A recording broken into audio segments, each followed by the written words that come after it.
Assalamualaikum warahmatullahi wabarakatuh. Perkenalkan, nama saya Taslim dari Sains Data Terapan Politeknik Elektronika Negeri Surabaya.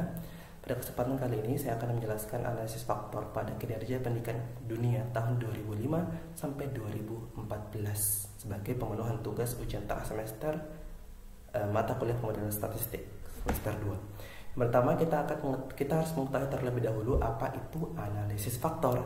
Analisis faktor itu adalah sebuah teknik yang digunakan untuk mencari faktor-faktor yang mampu menjelaskan hubungan atau korelasi antara berbagai indikator independen yang diobservasi. Analisis faktor merupakan perluasan dari analisis komponen utama yang juga termasuk dalam keluarga analisis multivariat. Tujuan utama analisis faktor adalah untuk menjelaskan struktur hubungan di antara banyak variabel dalam bentuk faktor atau variabel laten atau variabel bentukan, juga untuk mereduksi sejumlah variabel asal yang jumlahnya banyak menjadi sejumlah variabel baru yang jumlahnya lebih sedikit. Baik, di sini ada beberapa langkah-langkah yang dijalankan dalam melakukan analisis faktor. Yang pertama itu adalah merumuskan masalah. Yang kedua itu membuat matriks korelasi. Yang ketiga analisis faktor. Yang keempat penentuan jumlah faktor. Yang kelima rotasi faktor. Yang keenam interpretasi faktor. Ketujuh penyelesaian surrogate variable.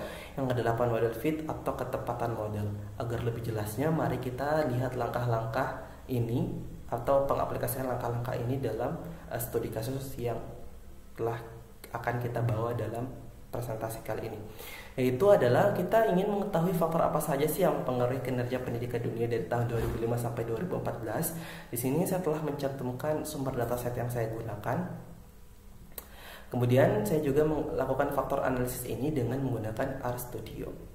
Yang pertama, kita harus mengetahui dulu terlebih ada beberapa variabel. Jadi di sini terdapat 8 variabel yang akan dianalisis. Untuk lebih jelasnya dapat dibaca pada slide ini. Baik, langkah-langkah analisis faktor dengan RStudio sebagai berikut. Kita menuju ke RStudio terlebih dahulu. Yang pertama itu adalah kita harus membaca datasetnya. Ya, di sini saya telah membaca dataset. Di sini ada 8 variabel juga. Kemudian kita hitung berapa banyak data yang kosong. Selanjutnya di sini ada 250 data yang kosong. Kemudian kita mendrop data kosong itu atau menghapus data kosong tersebut agar proses selanjutnya dapat berjalan dengan lancar. Kemudian kita lakukan evaluasi data untuk melihat bagaimana sih data ini, distribusi data-data ini, ada nilai min, nilai max, nilai mean atau rata-rata juga. Kemudian kita evaluasi matriks korelasi. Ya, di sini ada 3 output yang dikeluarkan.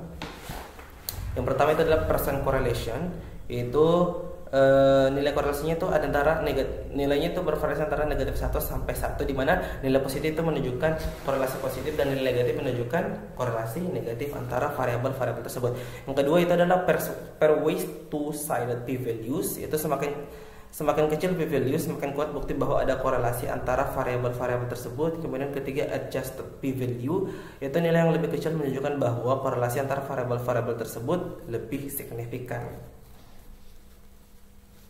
Kemudian kita lihat fifth-nya.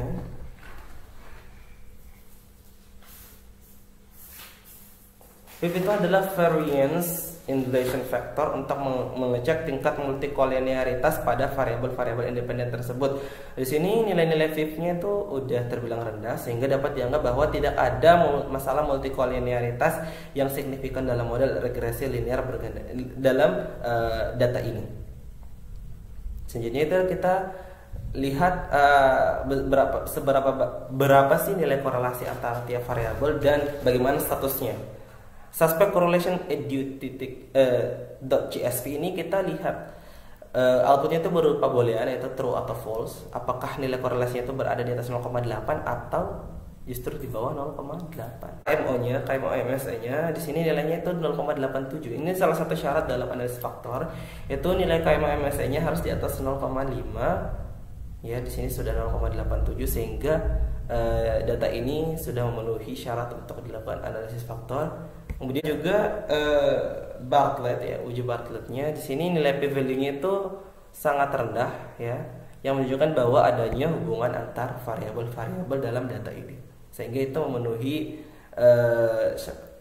memenuhi syarat juga untuk melakukan analisis faktor. Kemudian kita menentukan jumlah faktor. Nilai eigenvalue ini digunakan untuk menentukan jumlah faktor utama yang akan dipilih pada analisis faktor. Kemudian kita melangkah pada proses selanjutnya adalah script plot. Itu kita melihat hubungan antara masing-masing variabelnya.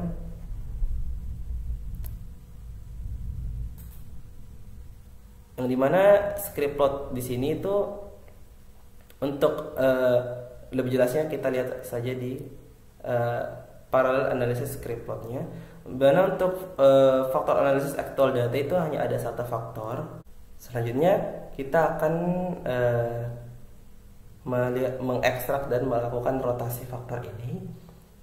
Dimana di sini kita menggunakan Varimax ya, dimana untuk meningkatkan daya interpretasi faktor harus dilakukan transformasi pada matriks loading. Transformasi dilakukan dengan merotasi matriks tersebut dengan metode Varimax, Quartimax, Ecoimax, Quartimin, Quartimin, dan Covarimin serta Oplimin. Bisa kita pilih salah satunya, dan sini saya memilih Varimax. Dimana untuk outputnya sendiri, SS loading ini itu menunjukkan jumlah variasi yang dijelaskan oleh setiap faktor, sementara proportion for dan cumulative for menunjukkan proporsi dan kumulatif dari variasi yang dijelaskan oleh setiap faktor.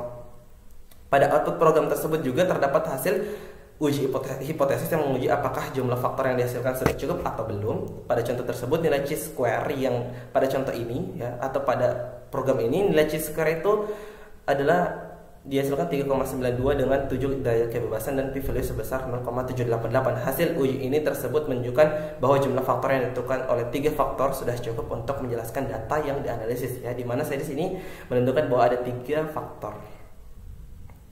Kemudian kita melakukan plot faktor 1 dan plot faktor 2. Untuk visualisasi lainnya yaitu kita bisa lihat di sini teman-teman bahwa untuk melihat faktor apa saja yang termasuk faktor 1, faktor 2, dan faktor 3 dapat kita lihat dalam visualisasi ini.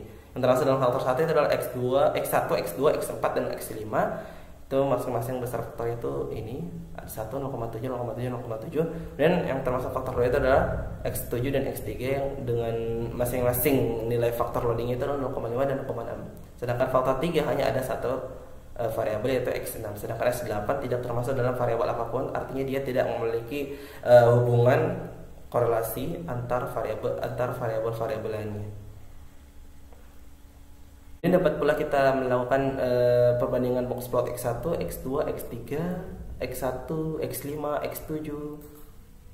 Kemudian bisa kita lakukan plot X1, X2, dan kita bisa melakukan perbandingan untuk variabel-variabel yang lainnya pula menggunakan sintaks ini.